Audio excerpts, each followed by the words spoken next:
VMware or NFS data stores, and your link clones are all currently on one, well then you'd have to make sure that one of the other 3 data stores has at least twice as much, maybe even 4 times as much free space as the one that the link clones are currently using. And basically the biggest thing you have to know is that when you're provisioning the virtual disks in View, you have storage over commit factor, anything from none up to 15 times. So meaning that you can use 15 times the amount of space that's actually present on the physical node behind that. So that's basically it. This is the slide I want to show there a while ago. So this is the difference in operations between the VMware-based Quick Prep and Microsoft SysPrep. So just want to look through it right there.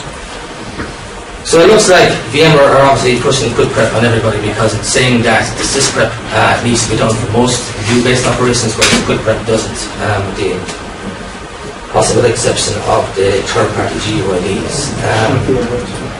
What it's saying there is if the GUID is generated before the initial snapshot of the parent VM, then it won't be affected. If it's not, then it will be.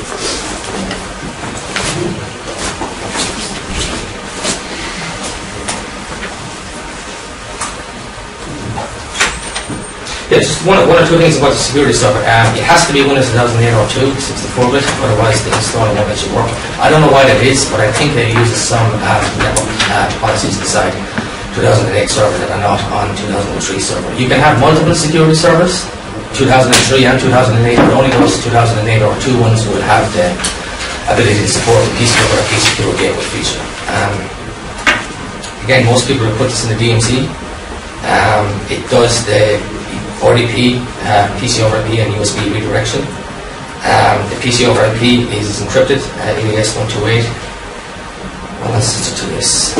Yeah, it's basically make sure that anybody logging in from the internet-bound clients is strongly authenticated by AD or RSA technologies first. So basically, the assumption is that if a person is able to log in via PC over IP, they must definitely have access to a group of, or entitlements to a group of virtual machines. So you can also use it with an SSL-based VPN. There is a difference now the connection is made, and I'll show you that from my own desktop in a second. And again, just to answer your question, it's 2,000 client connections per view security server. It'll do more, but 2,000 is the supported number. Most VMware server-based applications will probably do twice, if not 3 times, the amount of public supported connections, with the exception of vCenter. That has a hard limit of 10,000 VMs, the Microsoft database, and once you power on number 10,001, it just won't power on. Doesn't happen with the security server. That's just a quick slide on the offline desktop.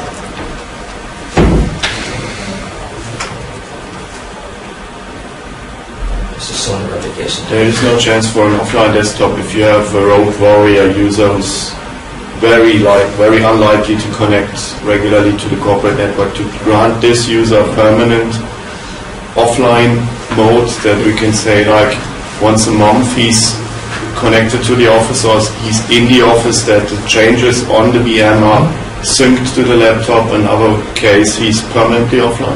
You can.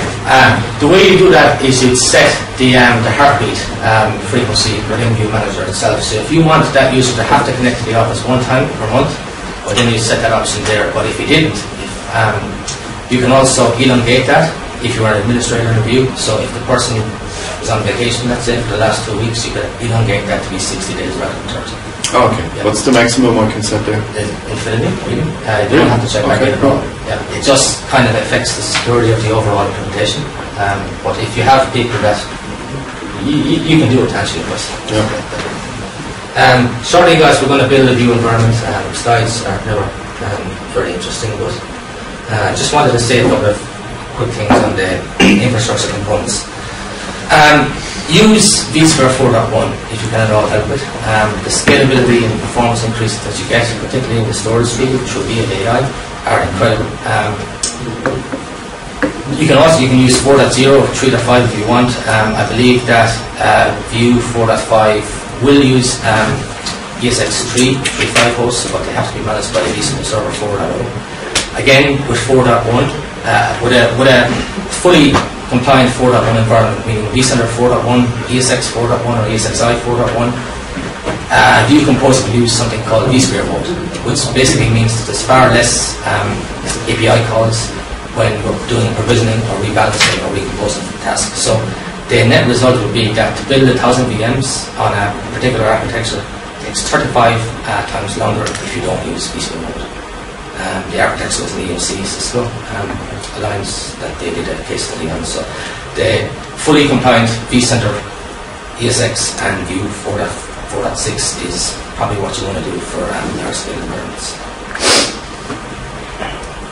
This is just something on VAI here. We do a lot of work on storage with my company at the moment. There's 3 SCSI primitives that were exposed in VAI. And what they do is they help you on 3 basic footings. The first one is hardware assisted locking, or hardware accelerated locking, which means that the ESX host no longer has to be responsible for keeping track of SCSI through reservations. SCSI 3 does. The array is probably the best arbitrator of SCSI reservations in general because that's where they actually get sent. So all of that work is offloaded to the array, and the same goes for full copy, which is used during cloning and storage vMotion, and for write same 0, which means that if you are provisioning virtual desktops, say 10,000 virtual desktops, you should be able to do it in 60-70% less time than if you didn't have the write same 0. So what happens is that when the array sees that a virtual disk has a lot of 0 pages written in the virtual disk, it will actually skip them. ESX does the same for memory at the moment, but if you don't, we'll actually have to write out a block for each one of those. If you don't use VAI, all of that is done on CPU on the host, and it will actually kill you if you're doing a lot of provisioning tasks at the same time. So you have to have firmware in your array that's VAI compliant. Also the storage. This has to be supported by the storage. It does, yeah. Most storage vendors are doing this in the firmware update at the moment. That's a pretty intensive task. Sometimes we have, if your array supports a lot more than just a VMware environment, but EMC, NetApp, Apache, HP, VM all support this on the most recent arrays by default. It's enabled, by the way, by ESX by default, but it will actually send some SCSI primitives to the array when the ESX boots, and we'll find out if the array supports it. So even though it's turned on always in ESX, it's not always on the array. So it just does some, I suppose, handshake and make sure that it's there. Just a kind of a blurb from EMC on, probably worth reading actually, on the, I suppose, the usability performance increases from using VAI. Biggest one I think is nothing got to do with the storage at all, it's to do with the SAN or the network, is that when they're doing storage vMotion tasks, they freed up 99% of the network I/O because everything is done in their storage array right now. So no I/O crosses between the ESX and the SAN at all, which is insane if you want to do some, excuse me, some heavy operations. Storage I/O control is basically DRS, which I guess you're all familiar with for storage. It uses proportional shares. So basically it's an SLA on your virtual disk latency. What it does is it sets the I/O queues for the virtual disk, all parts of the VM kernel down as far as the HVAC. So if you have a data store with, say, 20 VMs, and they issue all types of different I/O. So some VMs are listed in random I/O, other VMs are listed in sequential I/O. You bring online a new VM, Renegade VM, I like to call it, right? That's doing some kind of weird I/O intensive application running inside it that should never have been on that data store in the first place. What will happen is the ESX will, over time, over a couple of minutes actually, it will actually throttle back the I/O queues to that virtual machine so that the latency never goes over a certain threshold that you set yourself for any of the other virtual machines on that level. In the next version of ESX, it gets a little bit better because it will actually store as vMotion of the VM from one data store to another, and it will look at the latencies across all data stores. So that's something that will really give the full advantage of DRS to VMware-based storage. So in any way measure the maximum I/O to the ZAN, and then if you have like 10 VMs, it will warn you that you can't put higher SLAs than 100%? It doesn't yet. So basically, it would be great if it did. But what it does is it looks at the latency of the virtual disk, right, at the vSCSI there, rather than at the device there, right, which is the SAN node, right? So you set a minimum latency. I think the default is 30 milliseconds, meaning that if the latency of a virtual machine goes above 30 milliseconds for that vSCSI device, or virtual SCSI or virtual disk, if you want to call it that, but then it will throttle back I/O queues on all the other virtual machines in the same data store. It would be great if the array could tell you what the maximum possible latency on that node would be, and then you could actually say, okay, well, it's going to support 12 virtual machines or 200 virtual machines then. I think the array needs to be far more intelligent to do that, though. I think the array needs to be more intelligent to do that. Right now, even the latest NetApp names, the arrays, I don't think do that. They'll give you plenty information afterwards, after your performance issue happens, but it won't do anything to help you proactively solve it. Some EMC stuff, they have, I think it's called FAST. It's policy-based management for storage, so it'll actually, if it sees that the same block, it sees the same block twice on any given RAID group or LUN, it will actually put it in cache, which is a good feature. I think I heard in the next VMware ES6 version, they will have something like dedoubling of the traffic from the VMs to the ZAR. Yeah, so what they do is they build something called, it's basically a read cache, right? So it carves up a default of 32 meg. All VMs. Every VM on the host. Yeah. So it dedicates some of the VM kernel memory, 32 meg I believe, to be a cache for read I/O from all the virtual machines. If you want to do anything for your I/O, that has to go direct to the SAN or to your local disk to be cross consistent. But basically, it gives your read I/O performance massive benefits because none of that traffic has to go up to the SAN onto the storage array anymore. It's all kept locally, so it's the closest place you can put it to the CPU of the host itself. NetApp have a PCIe flash device that sits between the ESX host and the, I think it's called a PAM card, PAM acceleration card. What VMware are doing is probably going to eradicate the need to have one of those. There's a lot of vendors out there right now that are putting these flash-based devices between the storage array and the ESX host. I don't know too many of them that do it for write I/O. There are a few, but most of the people who do it do for read I/O. So meaning that your reads will only ever random reads and sequential reads will come directly from that box. Random. Excuse me. So basically, it's a cache for I/O, for read I/O. If there are random reads that need to get pulled up from the SAN, from the storage array itself, well then it'll be transparent to the ESX.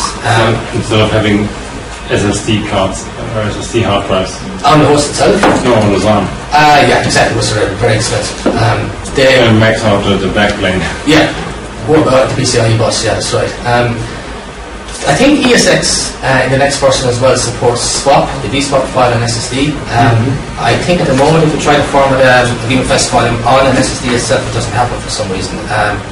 They abstract all that out in the storage array, but just doing it at the RAID group level instead. But I've not seen too many SSD cards, definitely the Intel ones anyway, that you can put a VMFS file on.